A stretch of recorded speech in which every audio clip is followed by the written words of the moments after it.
Welcome to Brain Vision. 16.50. So we have a particular wave on a long string. We have an antinode at x equals 0, and the adjacent an adjacent node is at 0.1 meters. Presumably the other adjacent node would be at negative 0.1 meters. Now at a time of 0.5 seconds, we want to know what the displacement is at 0.2 meters and at 0.3 meters.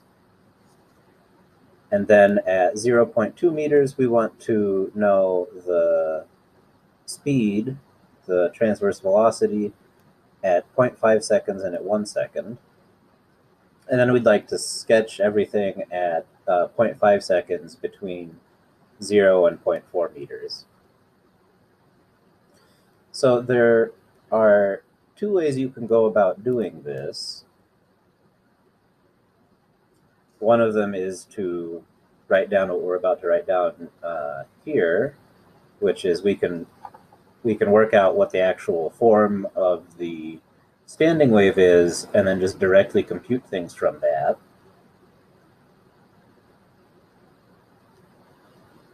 And the other one is that a lot of this we can do just from using what we know about nodes and antinodes in a standing wave on a string.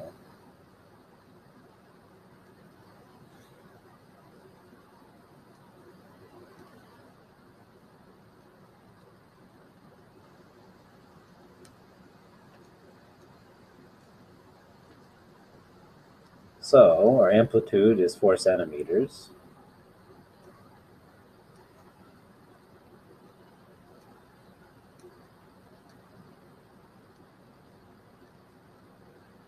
This is sort of encapsulating what we know, that there has to be an antinode at x equals 0.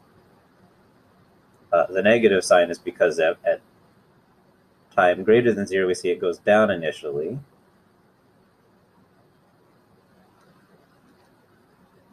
And then we have a sign of omega t.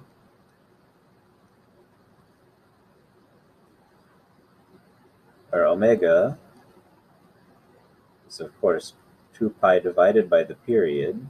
We can see here that the period is 2 seconds. So 2 seconds here, we just get pi radians per second is our angular frequency. And now we know that for the wave number, we know that there's a node at 0.1 meters from the antinode at 0. So k times 0.1 meters has to be pi over 2, because that's the phase difference to go half a cycle. I mean, this is not the plot of the relevant thing, but it's all sinusoidal functions. And so then this implies that the wave number is 5 radians per meter. So we can use this form and these parameters to then compute all of these things, but we don't actually need to for the most part, because of the way that this is set up.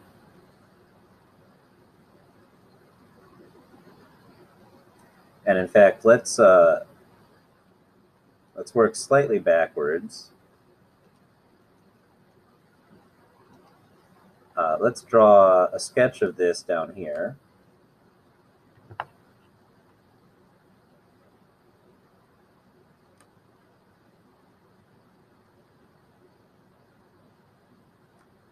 So here's our displacement. Here's x. We want this at a time of 0.5 seconds. So we know that at 0, it's going to be down here at negative 4 centimeters. And it's going to go up and come down. This is our node at 0.1 meters. And now we know we're going to have an antinode sort of with the opposite sign of the one at 0 at 0.2 meters. because we're basically told the spacing between adjacent nodes and antinodes, and you alternate between nodes and antinodes. So you have an antinode here, you get a node here, the same distance away you'll get another antinode, but with an opposite sign. And then we'll have another node here at 0.3 meters. And then at 0.4 meters, we'll have another antinode. So, and we know that this all sort of, vibrates up and down in place according to the time dependence here. So now we want the displacement at our next antinode at a time of 1/2 second. So we can just look at the displacement at our other antinode. We see it's -4 centimeters. So this implies that the displacement at our other antinode is just going to be positive 4 centimeters.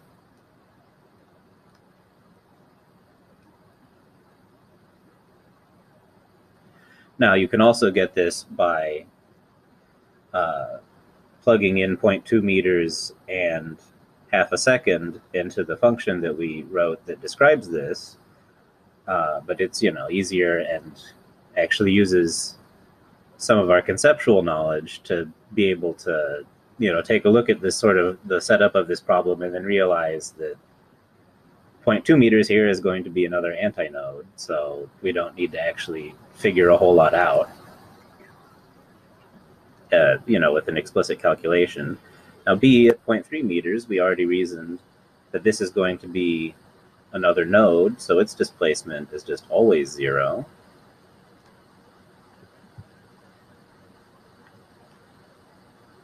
Now, for the transverse speed, we can take the time derivative of this and plug in the relevant numbers, or we can note that the amplitude of the speed is going to be the amplitude of the displacement times the angular frequency. So this is 4 centimeters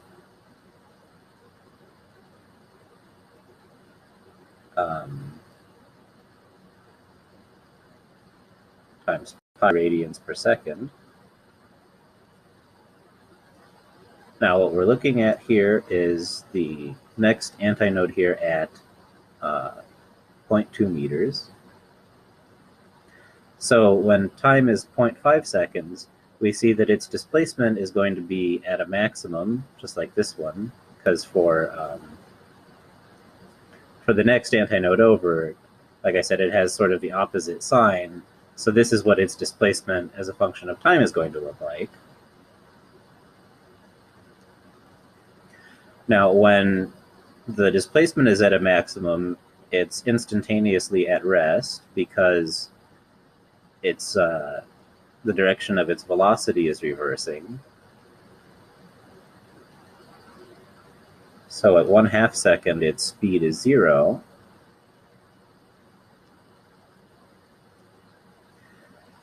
And at 1 second, here, its speed is going to be a maximum because it's going as fast as it ever goes, because this is where its derivative is greatest. And so its speed is going to have the magnitude of its speed is going to be just the amplitude of the speed. It's also, we can tell it's going to be negative because here it's positive for our antinode at 0. So we can see here it's going to be negative. So this is our 4 centimeters times pi radians per second. Negative of that. And so that's -0.13 meters per second.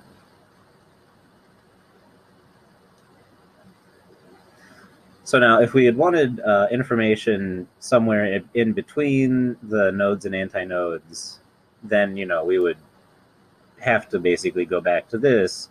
But knowing that all of these points of interest are either nodes or antinodes allows us to really simplify the actual amount of calculation we have to do at the expense of, you know, thinking about the problem in terms of the actual physics that's going on, as opposed to just coming up with a formula and plugging in numbers. But since understanding the physics is what we're here for, I think this way is a little bit better.